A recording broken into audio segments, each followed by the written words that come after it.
નમસ્કાર વિદ્યાર્થી મિત્રો, હું રઘુવીર સર કૃષ્ણા ક્લાસમાં આજે આપનું ફરીથી હાર્દિક સ્વાગત કરું છું. આજે આપણે જોવાનું છે ધોરણ 10 ની અંદર ચેપ્ટર નંબર 1 વાસ્તવિક સંખ્યાનું સ્વાધ્યાય 1.1 નો દાખલા નંબર 2. આપણે આગળના વિડિયોની અંદર દાખલા નંબર 1 અને એની પહેલાના વિડિયોમાં પ્રમેય 1.1 અને 1.2 વિશે શીખી ગયેલા છે. તો એ પ્રમાણે આપણે આજના ક્વેશ્ચનમાં શું કરવાનું છે કે નીચે આપેલ પૂર્ણાંકોની જોડીના ગુસા અને લસા શોધવાના છે, જે ધોરણ 8 અને 9 ની અંદર આપ શીખી ગયા છે. તો હવે ગુસા અને લસા શોધી અને શું કરવાનું છે કે સૂત્ર આપેલું વિડિયોના આપણા બીજા નંબરના વિડિયોની અંદર કે ગુસા ગુણ્યા લસા બરાબર બંને પૂર્ણાંકોનો ગુણાકાર થાય છે.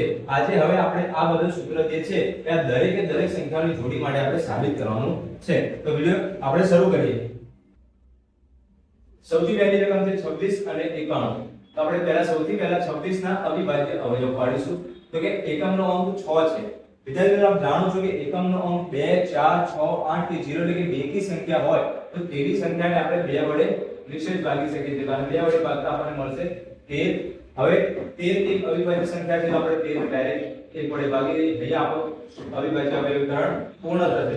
એટલે કે 26 બરાબર 2 ગુણ્યા 13 લખાય. તે જ રીતે 91 91 ના અવયવ પાડવાની વાત કરીએ તો 91 ની અંદર આપણે ખબર છે વિદ્યાર્થીઓ કે 9 અને 1 નો સરવાળો કરીએ તો 10 થાય છે કે તે 3 વડે વિભાજ્ય નથી. એકમનો અંક બેકી સંખ્યા નથી એટલે 2 વડે તો વિભાજ્ય થવાની જ નથી. હવે આને આપણે 5 વડે કરવા માટે તો 0 કે 5 પણ નથી. એના પછીની અવિભાજ્ય આવે છે કે 7 7 વડે ભાગીએ તો આપણને મળશે 13. ઠીક છે, એટલે કે 13 સીધા 91 આપણને ખબર છે ઘડિયાની અંદર 13 ફરીથી અવિભાજ્ય સંખ્યા. તો હવે 91 ના અવયવ પડશે 7 ગુણ્યા 13. ઠીક છે, તો હવે આપણે આ સંખ્યા પર ધ્યાન દઈશું લસા, એટલે કે લઘુત્તમ સામાન્ય અવયવી. લઘુત્તમ સામાન્ય અવયવ માટે શું થશે કે વિદ્યાર્થીઓ 2 ગુણ્યા 7 ગુણ્યા 13, કારણ કે 13 બંનેની અંદર કોમન છે.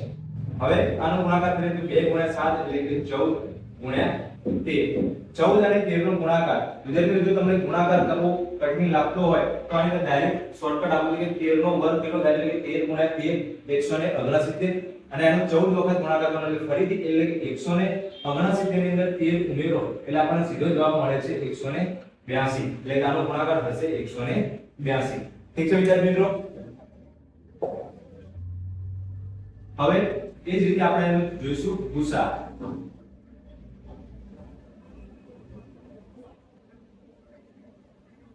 ગુસા કેટલો થશે કે બંનેની અંદર સામાન્ય અંક કયો છે 13. તો હવે આપણે 13 ને એનો ગુસા તરીકે લઈશું એટલે કે ગુસા મળી ગયો અને એનો લસા પણ મળી ગયો છે વિદ્યાર્થી મિત્રો. આ થઈ ગયો એનો લસા. હવે સાબિત શું કરવાનું છે કે ગુસા ગુણ્યા લસા બરાબર બંને પૂર્ણાંકોનો ગુણાકાર થાય છે. તો હવે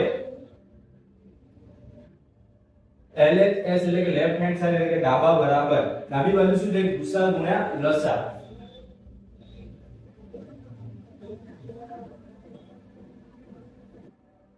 ગુસા ગુણ્યા લસા. ગુસા અને લસાનો ગુણાકાર કરવાનો છે તો ગુસા લસા કેટલો છે 13 અને ગુસા 13 છે અને લસા છે 182. હવે 182 ગુણ્યા 13 કરવાના તો 0 2 8 1 વત્તા 3 ગુણ્યા 6 8 કરી 24 14 વધી 2 3 1 3 ને 2 5 સરવાળો કરી લઈએ તો 6 6 8 ને 5 થશે 13 નો 14 વધી 1 એટલે કે 2366. ઠીક છે વિદ્યાર્થી મિત્રો. હવે આપણને ગુણાકાર મળી ગયો છે. હવે એ જ રીતે રાઈટ હેન્ડ સાઈડ એટલે કે જમણી બાજુ એટલે કે જવાબ બરાબર શું છે બંને પૂર્ણાંકોનો ગુણાકાર. બંને પૂર્ણાંકો થાય છે 26 અને 91. તો બંને પૂર્ણાંકોનો ગુણાકાર. બંને પૂર્ણાંકોનો ગુણાકાર કેટલો થશે 26 ગુણ્યા 91. તો 26 ગુણ્યા 91 કરે છે તો 91 ગુણ્યા 26 કરીએ તો 2 એકા 2 અહીંયા 0 ઉઠી આવે છે 9 દુને 18 6 એકા 6 6 નવા 54 સરવાળો 6 6 8 ને 5 13 ફરીથી એટલો ને એટલો જ આપણને ગુણાકાર મળે છે. માટે કે અહીંયા આપણે શું સાબિત થાય છે ડાબા બરાબર જબા એટલે કે અહીં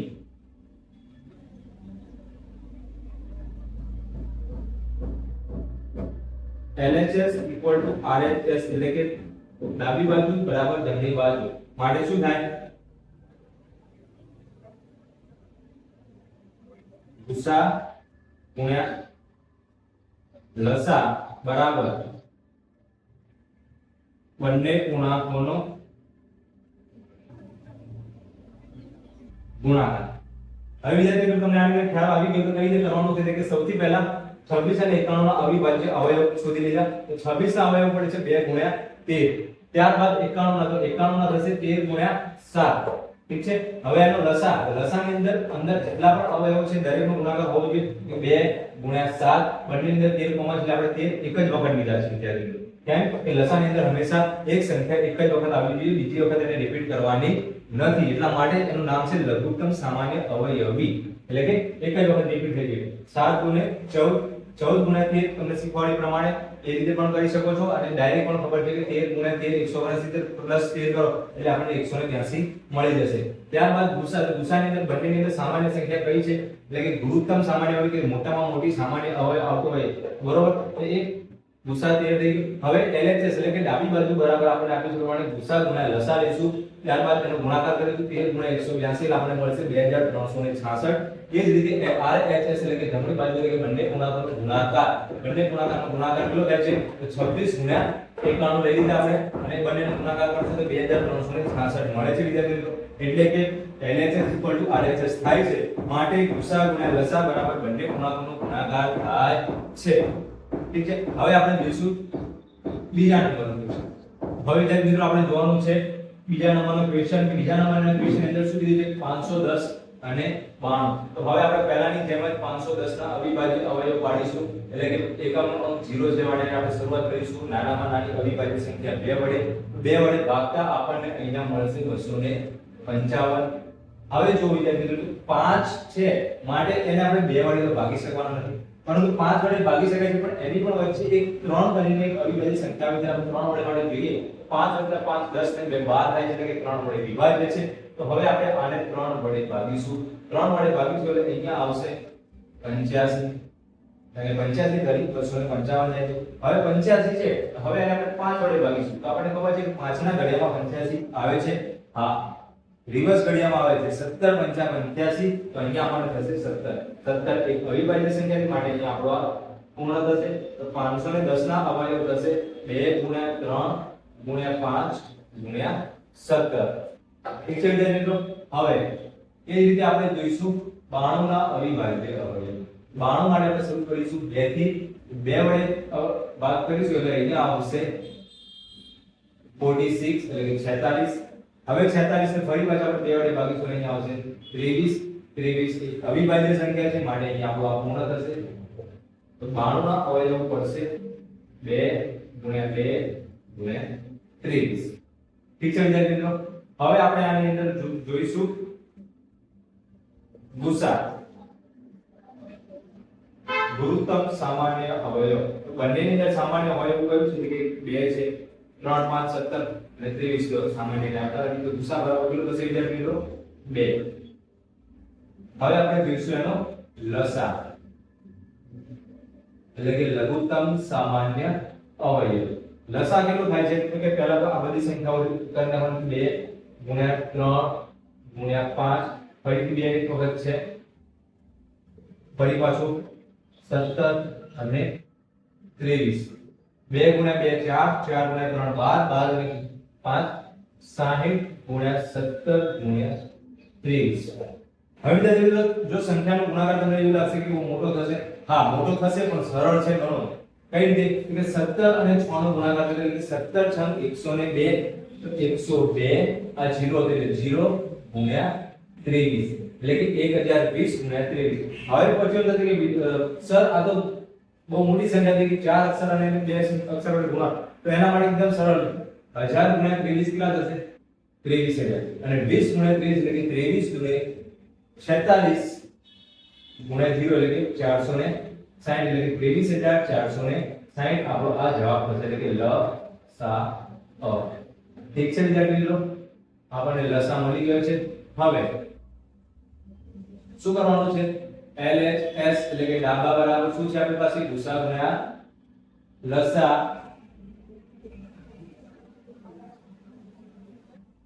ગુસા કેટલો છે 2 ગુણ્યા 23,460 બરાબર કેટલા થશે કે 23 ગુણ્યા 2 કરીશું એટલે 2 નો ગુણાકાર 2 ગુણ્યા 0 તો 0 6 દુ 12 નો બગડો વધી 1 4 દુ 8 ને 9 3 દુ ને 6 2 દુ 4 એટલે 46,920 ઠીક છે વિદ્યાર્થી મિત્રો હવે એ જ રીતે RHS એટલે કે રાઈટ હેન્ડ સાઈડ સુધી કે બંને પૂર્ણાંકોનો ગુણાકાર બંને ગુણાંકોનો ગુણાકાર એટલે કે ગુણાકાર કરીશું આપણે એટલે કે કયો આવશે કે 510 ગુણ્યા 92 કે 510 અને 92 નો ગુણાકાર કરીશું એટલે સૌથી પહેલા આપણે લખીશું 0 9 ગુણ્યા 0 9 9 એકા 9 9 પંચા 45 પ્લસ 2 ગુણ્યા 0 તો 0 2 એકા 2 5 ગુણ્યા 10 0 2 9 6 4 એટલે કે 46,920 મળી ગઈ વિદ્યાર્થી મિત્રો ઠીક છે વિદ્યાર્થી મિત્રો અહીંયા આપણો ગુણાકાર કેવો આવ્યો બંને જગ્યાએ સેમ આવી ગયો બંને પૂર્ણાંકોનો ગુણાકાર પણ આવી ગયો અને ગુસા અને લસાનો ગુણાકાર પણ આવી ગયો તો હવે શું થશે હવે LHS RHS એટલે કે ડાબા બરાબર જવા થાય છે માટે શું થશે ગુસા ગુણ્યા લસા બરાબર બંને પૂર્ણાંકોનો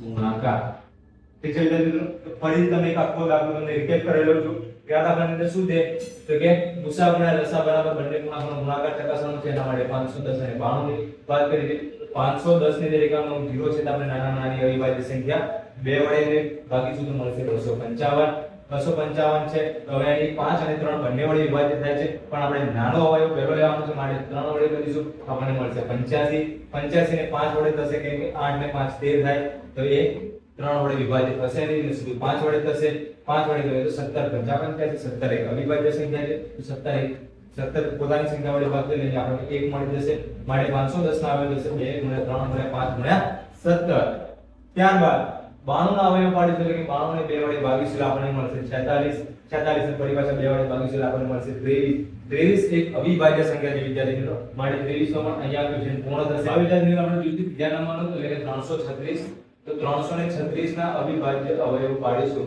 એટલે કે 2 વડે ભાગીશું આપણને મળશે 168 ફરીથી 2 વડે ભાગીશું એટલે આપણને મળશે 84 ફરી અને 2 વડે ભાગીશું એટલે 42 ફરી 2 વડે ભાગીએ એટલે 21 ફરી અને 3 વડે ભાગીએ એટલે 7 7 એક અવિભાજ્ય સંખ્યા છે 7 ને ડાયરેક્ટ એટલે કે 336 ના અવયવ પડશે 2 ગુણ્યા 2 ગુણ્યા 2 ગુણ્યા 2 ગુણ્યા 3 ગુણ્યા 7 એ જ રીતે 54 ના અવયવ 2 વડે ભાગીશું એટલે આપણને મળશે 27 3 વડે ભાગીશું એટલે 9 ફરી 3 વડે એટલે 3 અવિભાજ્ય સંખ્યા એટલે પૂર્ણ એટલે કે 54 ના અવયવો પડશે 2 ગુણ્યા 3 ગુણ્યા 3 ગુણ્યા 3 હવે આપણે આની અંદર ગુસા શોધી લઈશું ગુસા એટલે કે સૌથી વધારે કોમન આવતું હોય તો કે 2 અને 3 એક હતું 2 ગુણ્યા 3 બરાબર 6 હવે વિદ્યાર્થીઓ આપણે શોધીશું એનો લસા લસા કેટલો થશે વિદ્યાર્થી મિત્રો તો લસા શોધવાની માટે આપણે પહેલા દરેક સંખ્યાનો ગુણાકાર એટલે કે 2 ગુણ્યા 2 ગુણ્યા 2 ગુણ્યા 2 ગુણ્યા 3 ગુણ્યા 3 ગુણ્યા 3 ગુણ્યા 7 હવે દરેક સંખ્યાનો ગુણાકાર તો 2 ગુણ્યા 2 4 4 ગુણ્યા 2 8 8 ગુણ્યા 2 16 3 ગુણ્યા 3 9 9 ગુણ્યા 3 27 ગુણ્યા 7 ઠીક છે હવે ત્રણેયનો ગુણાકાર કરશો એટલે આપણને મળશે 3024 ત્યારબાદ LHS એટલે કે ડાબા બરાબર આપણે લઈશું ગુસા ગુણ્યા લસા એટલે ગુસા છે આપણો 6 અને લસા આવશે 3024 6 ગુણ્યા 3024 એટલે કે 3024 અને 6 નો ગુણાકાર કરીશું એટલે 6 ચોક 24 નો ચોકડો વધી 2 6 દુ 12 એટલે 24 નો ચોકડો વધી 1 6 0 0 1 6 તરી 18 એટલે કે જવાબ આવશે 18,144. ઠીક છે વિદ્યાર્થી મિત્રો, આ આપણો લસા અને ગુસાનો ગુણાકાર આવી ગયો. ત્યારબાદ હવે આપણે જોઈશું RHS એટલે કે રાઈટ હેન્ડ સાઈડ એટલે કે બંને પૂર્ણાંકોનો ગુણાકાર. તો કે બંને પૂર્ણાંકોનો ગુણાકાર. બંને પૂર્ણાંકોમાં આવશે 336 ગુણ્યા 54. ઠીક છે, 336 અને 54 નો ગુણાકાર કરીશું વિદ્યાર્થી મિત્રો. આપણે અહીંયા 336 ગુણ્યા 54 0 5 36 વધી પડી 3 5 કરી 15 ને 3 18 વધી 1 5 કરી 15 ને 16 પ્લસ 6 24 ને 14 વધી 2 4 કરી 12 ને 14 14 વધી 1 4 કરી 12 ને 13 સરવાળો કરીશું 4 4 8 ને 3 11 નો એકડો વધી 1 6 ને 7 ને 8 ને 8 એટલે કે 18,144. જો વિદ્યાર્થી મિત્રો દરેક ક્વેશ્ચન ની અંદર આપણને અહીંયા જવાબ એટલે કે ગુણાકાર સરખા મળી જાય છે, ગુસા અને લસાનો અને બંને પૂર્ણાંકો માટે LHS equal to RHS એટલે કે ડાબા બરાબર જબા થાય છે. માટે શું થશે? ગુસા ગુણ્યા લસા બરાબર બંને પૂર્ણાંકોનો ગુણાકાર. તો વિદ્યાર્થી મિત્રો હવે આપણે ફરીથી બધાને રેકોર્ડ કરી લઈએ. તો કે 336 ના અવયવ પાડશો એટલે કે 2 વડે ભાગશો એટલે 168, ફરી 2 વડે ભાગો એટલે 84, ફરીથી 2 વડે ભાગશો એટલે 42, ફરી 2 વડે ભાગો એટલે 21 અને ફરી અને 3 વડે ભાગો એટલે 7 અને 7 અવિભાજ્ય સંખ્યા એટલે 7 વડે ભાગીશું એટલે અવયવ પડશે 2 ગુણ્યા 2 ગુણ્યા 2 ગુણ્યા 2 ગુણ્યા 3 ગુણ્યા 7. એ રીતે 54 ના અવયવ પાડશો તો 2 વડે ભાગશો એટલે 27, ફરી પાછા એને 3 વડે ભાગશો એટલે 9, ફરી પાછા 3 વડે ભાગશો એટલે 3 અને 3 અવિભાજ્ય સંખ્યા એટલે વડે ભાગી લેશું એટલે આપણને 54 ના અવયવ મળશે 2 ગુણ્યા 3 ગુણ્યા 3 ગુણ્યા 3. ગુસા એટલે કે બંનેની અંદર કોમન આવતી જે સંખ્યાઓ હોય છે એ ગુસા આપણને 6 મળી ગયો. હવે લસા કે બધી સંખ્યાઓ જેટલી પણ છે કોમન કે 2 ગુણ્યા 2 ગુણ્યા 2 4 વખત આવી ગયા, એક વખત આની અંદર એ પણ આવી ગયું. હવે 3 વખત છે અહીંયા 1 2 3 વખત લખ્યા, એક વખત આનો અંદર યાદ આવી ગયો, પછી 7. તો આ બધી સંખ્યાનો ગુણાકાર કરશો આપણે મળશે 3024. ત્યારબાદ LHS એટલે કે લેફ્ટ હેન્ડ સાઈડ એટલે કે ડાબા બરાબર ગુસા ગુણ્યા લસા છે. તો ગુસા આપણને મળ્યો તો 6, લસા મળ્યો તો 3024, બંનેનો ગુણાકાર કરો એટલે આપણને જવાબ મળશે 18,144. એ જ પ્રમાણે RHS ની અંદર બંને પૂર્ણાંકોનો ગુણાકાર જે છે તે બંને પૂર્ણાંકોનો ગુણાકાર શું છે કે 336 અને 54 આપણને આપેલા છે. બંનેનો ગુણાકાર કરો છો તો આપણને ફરીથી આપણને આન્સર મળે છે 18,144. ફરીથી LHS RHS માટે ગુસા ગુણ્યા લસા બરાબર બંને પૂર્ણાંકોનો ગુણાકાર થાય છે. ઠીક છે વિદ્યાર્થી મિત્રો, તો હવે આપણે આગળના વિડિયોની અંદર મળીશું ફરીથી, જ્યાં આગળ આપણે ક્વેશ્ચન નંબર 3 4 આગળ કરીશું. Thank you.